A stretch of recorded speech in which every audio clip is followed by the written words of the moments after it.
السلام علیکم ورحمۃ اللہ۔ ناظرین اکرام، خوابوں کی تعبیر کے ساتھ میں حاضر ہوں۔ آج میں آپ کو لباس کے متعلق بتاؤں گا کہ اگر کسی کو خواب میں لباس نظر آئے تو اس کی کیا تعبیر ہوگی۔ تو آئیں شروع کرتے ہیں۔ لباس اگر کوئی شخص خواب میں سفید پہنتا ہے تو یہ اس سے گناہوں سے پاک ہونے کی دلیل ہے، اور اگر اسی طرح کوئی شخص خواب میں سیاہ لباس پہنتا ہے تو یہ مال ضائع ہونے یا کوئی پریشانی آنے کی دلیل ہے، اس کا خیرات کرنا چاہیے۔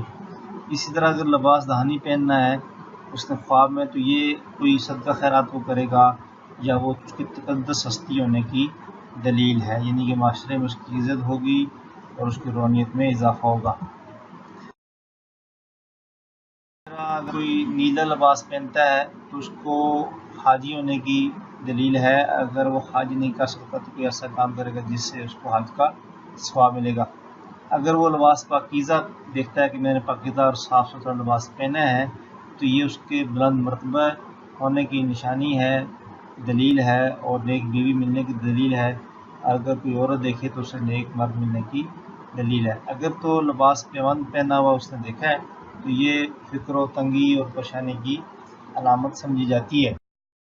اسی کے ساتھ اگر درختوں کو دیکھا جائے، کوئی شخص درخت دیکھتا ہے، وہ اگر بثمر ہے یعنی اس پہ کوئی پھل نہیں لگا ہوا ہو، تو وہ اس کے لیے پریشانی کی ضلالت کی بات ہے۔ اگر وہ درخت والا جو پھل اس نے دیکھا ہے، درخت دیکھا ہے اس پہ پھل نہیں ہے، سوکھا ہوا ہے، تو اس صورت میں اگر ویسے ہرا بھرا اور سبز درخت ہے تو یہ اس کی اچھی علامت ہے۔ اگر کوئی شخص یہ دیکھتا ہے کہ اس نے پھولوں والا درخت دیکھا ہے تو یہ روپیہ پیسہ ملنے اور عیش و عشرت کی دلیل مانی جاتی ہے۔ میں امید کرتا ہوں کہ یہ ویڈیو آپ کو ضرور پسند آئے گی۔ اس کو اپنے دوستوں کے ساتھ لازمی شیئر کریں۔ اسی کے ساتھ مجھے اجازت دیں، نئی ویڈیو تک بہت بہت شکریہ۔ اللہ حافظ۔